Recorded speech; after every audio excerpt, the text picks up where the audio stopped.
प्रथम चरित्र के ब्रह्मा ऋषि, महाकाली देवता, गायत्री छंद, नंदा शक्ति, रक्ततंत्रिका बीज, अग्नि तत्व और ऋग्वेद स्वरूप है। श्री महाकाली देवता की प्रसन्नता के लिए प्रथम चरित्र के जप में विनियोग किया जाता है। भगवान विष्णु के सो जाने पर मधु और कैटभ को मारने के लिए कमल जन्म ब्रह्मा जी ने जिनका स्तवन किया था, उन महाकाली देवी का मैं ध्यान करता हूँ।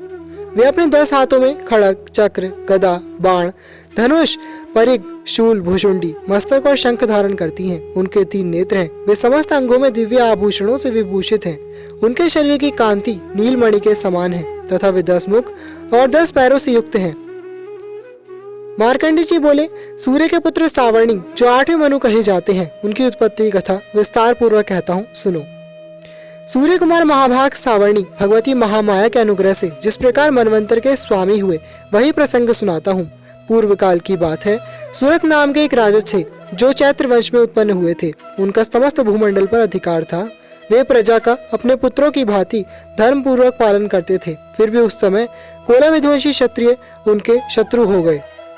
राजा सूरत की दंड नीति बड़ी प्रबल थी। उनका शत्रुओं के साथ संग्राम हुआ। यद्यपि कोला विध्वंसी संख्या में कम थे, तो भी राजा सूरत युद्ध में उनसे परास्त हो गए थे। तब वे युद्ध भूमि से अपने नगर को लौट आए और केवल अपने देश के राजा होकर रहने लगे। समूची पृथ्वी से अब उनका अधिकार जाता रहा, किंतु वहां भी उन प्रबल शत्रुओं ने महाभाग राजा सूरत पर आक्रमण कर दिया।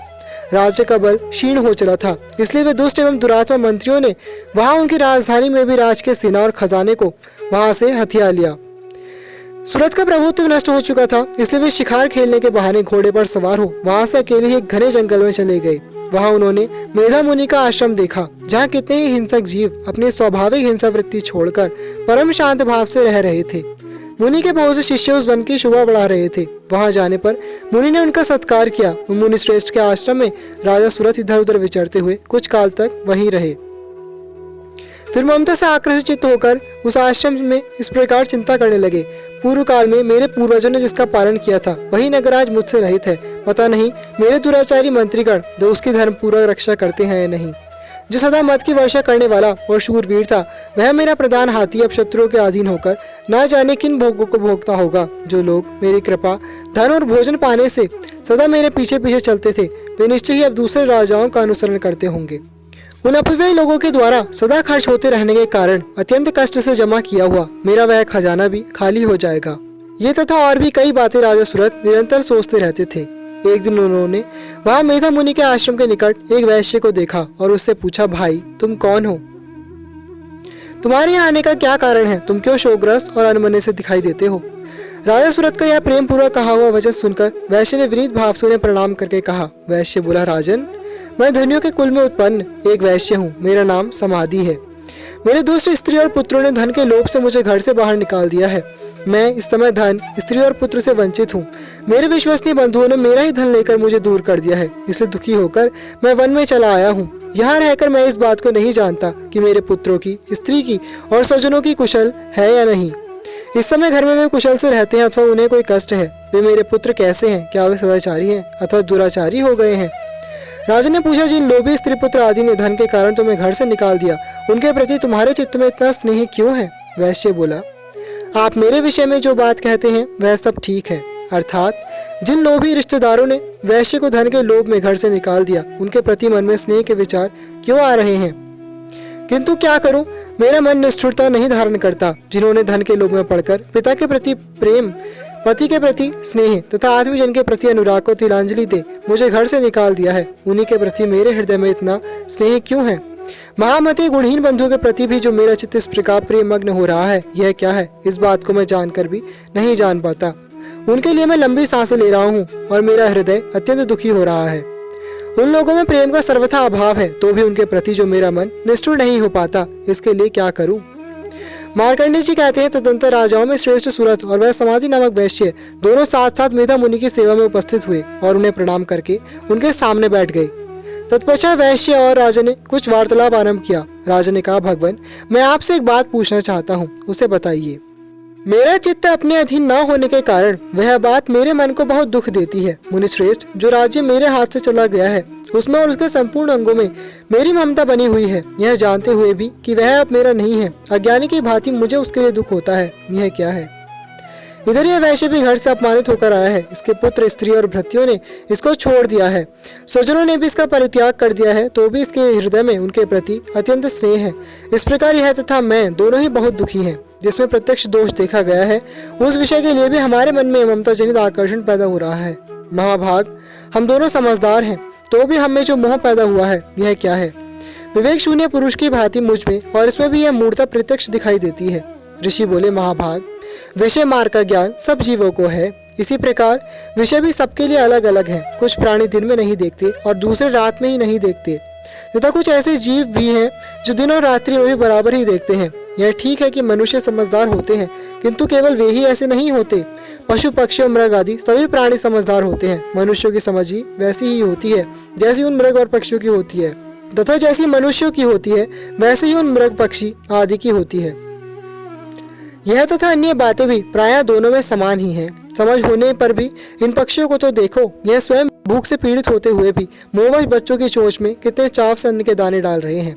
नरश्रेष्ठ, क्या तुम नहीं देखते कि ये मनुष्य समझदार होते हुए भी लोभवश अपने किए हुए उपकार का बदला पाने के लिए पुत्रों की अभिलाषा करते हैं? यद्यपि उन सब में समझ की कमी नहीं है, लेकिन वे संसार की स्थिति अर्थात जन्म मरण की परंपरा बनाए रखने वाले भगवती महामाया के प्रभाव द्वारा ममतामय भंवर से युक्त मोह के गहरे गर्त में गिराए गए हैं। इसलिए इसमें आश्चर्य नहीं करना चाहिए। जगदीश्वर भगवान विष्णु की योग नितर रूपा जो भगवती महामाया है, उन्हीं से यह जगत मोहित हो रहा है। वे भगवती महामाया देवी ज्ञानियों के भी चित्त को बलपूर्वक खींचकर मोह में डाल देती हैं। वे ही संपूर्ण चराचर जगत की सृष्टि करती हैं तथा वे ही प्रसन्न होने पर मनुष्य को मुक्ति के लिए वरदान देती हैं। वे ही पराविद्या, संसार बंधन और मोक्ष हेतु भूता सनातनी देवी तथा संपूर्ण ईश्वरों की भी अधीश्वरी है। राजा ने पूछा, भगवान, जिन्हें आप महामाया कहते हैं, वे देवी कौन है? ब्रह्मन, उनका आविर्भाव कैसे हुआ तथा उनके चरित्र कौन कौन है? ब्रह्मवेत्ताओं में श्रेष्ठ महर्षि उन देवी का जैसा प्रभाव हो, जैसा स्वरूप हो और जिस प्रकार प्रादुर्भाव हुआ हो, वह सब मैं आपके मुख से सुनना चाहता हूँ। ऋषि बोले, राजन, वास्तव में तो वे देवी नित्य स्वरूपा ही हैं। संपूर्ण जगत उन्हीं का रूप है तथा उन्होंने समस्त विश्व को व्याप्त कर रखा है, लेकिन उनका प्राकट्य अनेक प्रकार से होता है, वह मुझसे सुनो। यद्यपि वे नित्य और अजन्मा है, तथापि जब देवताओं का कार्य सिद्ध करने के लिए प्रकट होती हैं, तब इस लोक में उत्पन्न हुई कहलाती हैं। कल्प प्रलय के अंत में संपूर्ण जगत जल में डूबा हुआ था। सबके प्रभु भगवान विष्णु शेषनाग की शैया बिछाकर योग निद्रा का आश्रय ले शयन कर रहे थे। उस समय उनके कानों के मैल से दो भयंकर असुर उत्पन्न हुए, जो मधु और कैटभ के नाम से विख्यात थे। वे दोनों ब्रह्मा जी का वध करने को तैयार हो गए। प्रजापति ब्रह्मा जी ने जब उन दोनों भयानक असुरों को अपने पास आया और भगवान को सोया हुआ देखा, तो सोचा कि मुझे कौन बचाएगा। एकाग्रचित होकर ब्रह्मा जी भगवान विष्णु को जगाने के लिए उनके नेत्रों में निवास करने वाली योग निद्रा की स्तुति करने लगे, जो भगवान विष्णु को सुला रही थी। ब्रह्मा जी बोले, जो इस विश्व की अधीश्वरी, जगत को धारण करने वाली, संसार का पालन और संहार करने वाली तथा तेजस स्वरूप भगवान विष्णु की अनुपम शक्ति है, उन्हें भगवती निद्रा देवी की ब्रह्मा जी स्तुति करने लगे। ब्रह्मा जी ने कहा, देवी, तुम ही स्वाहा, तुम ही स्वधा और तुम ही वशटकार हो। स्वर भी तुम्हारे ही स्वरूप है। तुम ही जीवनदायिनी सुधा हो। नित्य अक्षर प्रणव में अकार, उकार, मकार इन तीन मात्राओं के रूप में तुम्हें स्थित हो, तथा इन तीन मात्राओं के अतिरिक्त जो बिंदु रूपा नित्य अर्ध मात्रा है, जिसका विशेष रूप से उच्चारण नहीं किया जा सकता, वह भी तुम ही हो।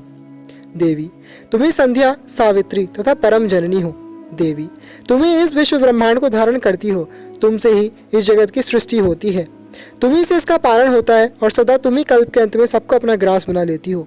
जगन्मयी देवी, इस जगत की उत्पत्ति के समय तुम सृष्टि रूपा हो, पालन काल में स्थिति रूपा हो तथा कल्पांत के समय संहार रूप धारण करने वाली हो।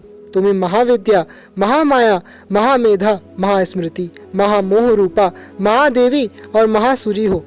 तुम्हें तीनों गुणों को उत्पन्न करने वाली सबकी प्रकृति हो। भयंकर काले रात्रि, महारात्रि और मोहरात्रि भी तुम्ही हो। तुम्ही श्री, तुम्ही ईश्वरी, तुम्ही ह्रीम और तुम्ही बोध स्वरूपा बुद्धि हो। लज्जा, पुष्टि, तुष्टि, शांति और क्षमा भी तुम्ही हो। तुम खड़ग धारणी, शूल धारणी, घोर रूपा तथा गदा, चक्र, शंख और धनुष धारण करने वाली हो। बाण, भुषुंडी और परिग ये भी तुम्हारे अस्त्र हैं। तुम सौम्य और सौम्यतर हो। इतना ही नहीं, जितने भी सौम्य एवं सुंदर पदार्थ हैं, उन सब की अपेक्षा तुम अत्यधिक सुंदरी हो। पर और अपर इन सबसे परे रहने वाली परमेश्वरी तुम्ही हो। सर्वस्वरूपे देवी, कहीं भी सत असत रूप जो कुछ वस्तुएं हैं और उन सब की जो शक्ति है, वह तुम्ही हो। ऐसी अवस्था में तुम्हारी स्तुति क्या हो सकती है जो इस जगत की सृष्टि, पालन और संहार करते हैं। उन भगवान को भी जब तुमने निद्रा के अधीन कर दिया है तो तुम्हारी स्तुति करने में यहाँ कौन समर्थ हो सकता है। तुम मुझको, भगवान शंकर को तथा भगवान विष्णु को भी तुमने ही शरीर धारण कराया है, अतः तुम्हारी स्तुति करने की शक्ति किसमें है। देवी, तुम तो अपने इन उदार प्रभावों से ही प्रशंसित हो।